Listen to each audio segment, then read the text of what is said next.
The Bulls are playing sub 500 basketball so far this year, and they've done so in a confusing fashion. After never beating good teams last year, this year they have beat the Celtics twice and the Bucks once, but taken L's to the likes of the Thunder, Spurs, and Magic. And while there are plenty of excuses that you could make for this team, primarily injury, ultimately as a Bulls fan, I have very little hope that what this team is doing will be worthwhile going forward, both in the long term and in the short term. So let's talk about this disaster.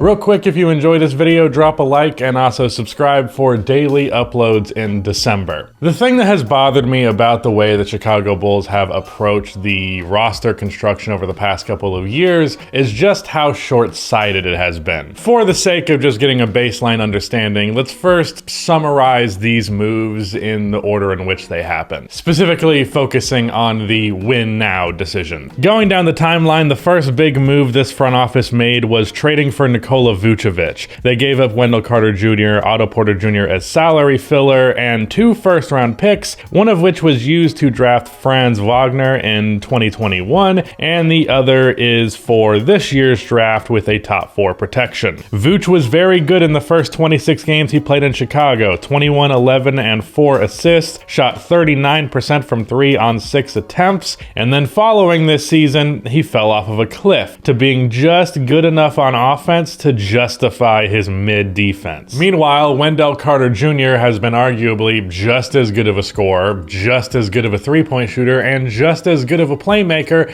all while being a notably better defender. Wendell at this point is definitely better than the player that we traded him for. And Franz Wagner is averaging an efficient 19, 4, and 4 as a second-year player. And as for this year's pick, well, we're going to talk about that later. I will throw this out there, though, that a small little bit of a makeup for losing that pick, I guess, would be the Bulls drafting Ayo Dosunmu, who is competing with Herb Jones for the best second-round pick out of that draft class. I'd probably give it to Herb right now because Ayo's been struggling, but he definitely has a ton of upside and is right now already a very good role player. Next was the signing of Lonzo Ball and Alex Caruso, a decision that I have zero problems with in hindsight, even with the injury. Of course, if this injury is career-ending for Lonzo, that's a different conversation, but then again, I could not blame the front office for that, and Alex Caruso is just an awesome role player who, unfortunately, I don't know how long he's going to be here, but I'm going to miss him when he's gone. Then there was DeMar DeRozan, who, frankly, I'm going to attest they did not have to trade a first-round pick to acquire. At the very least, doesn't seem like they should have to me. They know more than I do, but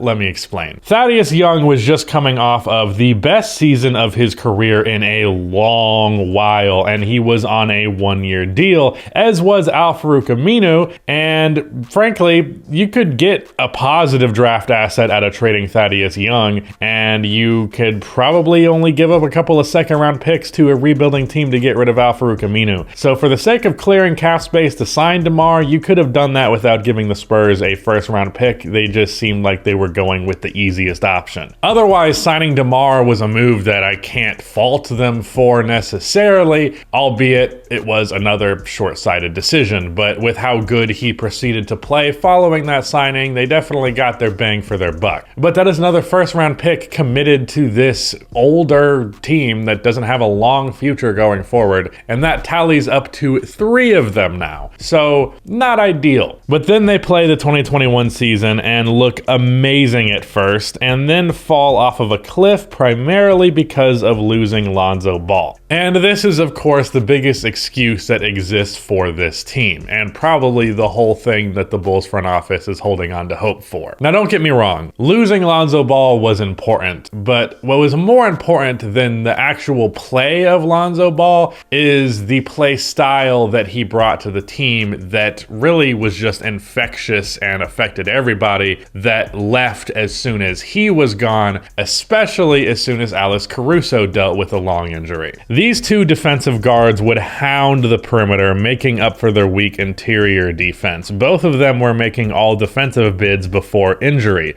They would force a ton of turnovers and run the break constantly. With the Bulls having multiple athletes and playmakers, it resulted in tons of easy offense. The Bulls managed to be a top 5 defense with these two guys playing, and then not so much as soon as they were gone. Damn shame. When Lonzo went, the pace slowed down dramatically. The defense fell off a cliff, again, especially after Caruso got hurt. So the Bulls went from a great defense that consistently resulted in great offense to a bad defense with a slow-paced, mid-at-best offense. Now, following these injuries, DeMar DeRozan went on a historic scoring run and did his best to keep this team afloat and managed to still put them in the playoffs. But in many ways, DeMar DeRozan represents the biggest flaw with this team. Not to say that DeMar is not a good player, but building around him as your first option is still a problem. I love the mid-range shot as much as the next person. In fact, I probably love it more. It's my favorite shot in all of basketball. However, if these shots are foundational to your offense in 2022, it's just not going to work out. The Bulls last year were bottom of the league in three-point attempts, being the only team to take less than 30 a night, and so far, once again, they are right back at the bottom of the barrel. It's really hard to be a good team with that low of a volume from outside, and this year, they aren't even making them like they did last year, going from a 4th in percentage to 15th. This is not to mention the fact that they also don't have a particularly strong interior presence. Nikola Vucevic is fine at finishing. DeMar DeRozan can drive occasionally. Zach LaVine used to be able to drive, and then now suddenly he's nothing but a jump shooter. So little rim pressure, little three-point ability. You're pretty much entirely relying on the mid-game at that point. It's the only thing this team is elite at offense. The over-reliance on DeMar DeRozan to create these mid-range shots in the half-court set is the exact flaw that exists with this offense.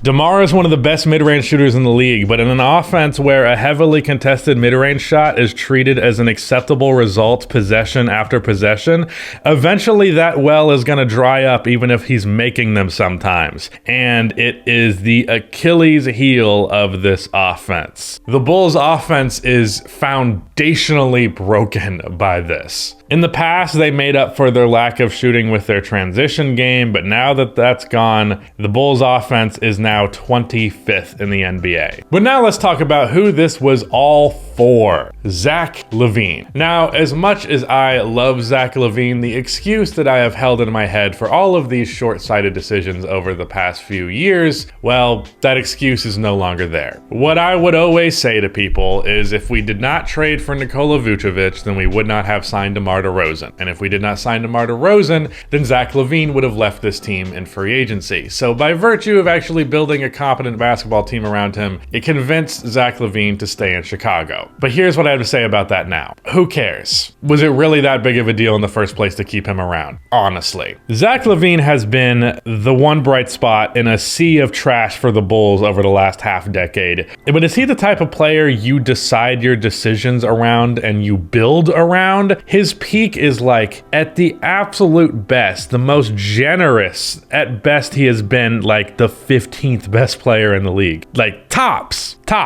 But now with his persistent injury issues and how poor he has looked this season, although he did just have a 40-piece in a loss, he is an early candidate for being a really bad contract. I would much rather, in terms of just my team's asset pool going forward, have Wendell Carter, Franz Wagner, and 2 very pivotal future first-round picks than an old DeMar, an old Vucevic, an injured Lonzo Ball, and an injured and potentially bad contract Zach LaVine. For the first 50 or so games with this team, I was really able to push back a voice in my head that was kind of doubting it all, but now that that success is not there, there's just nothing holding it back. The whole time, even when they were succeeding, I was thinking, is this really worth the long-term implications though? Because I'm not sure that it is. And as it turns out, the short term was substantially shorter than I expected it to be. So yeah, it definitely wasn't worth the long-term implications. So what to do now? Well, at this point, frankly, I believe it would be the wisest decision to just cut your losses and blow it up. Trade DeMar, trade LaVine, trade Vooch. I'd hate to see him leave, but trade Caruso. You can minimum get like 5 first-round picks out of all of those players. And at this point, the Bulls currently have the 6th best odds in the lottery. Getting rid of your good players would be all but guaranteed to result in a bottom 4 record. And then you have to pray that the lottery balls bounce in your favor. And yeah, that's a huge risk. It's a scary decision, but frankly, it's the Bulls who put themselves in the position of making it a huge risk. So sucks to suck, but you put yourself in this situation. At this point, a 12% chance at Victor Wembanyama or a 48% chance at a top 4 pick is far more appealing than any direction this team could realistically go. So I say blow it up because I don't see a better alternative. I'd rather go down this shaky road than sit still and let the value of your players depreciate even more significantly. And in case Adam Silver is watching this video, because of course, why wouldn't he be? If you could rig the lottery so the Bulls get Victor, I would like super duper appreciate that, dog. Like if you can make one of the top markets in basketball have one of the best players, that would be beneficial to you, I would say.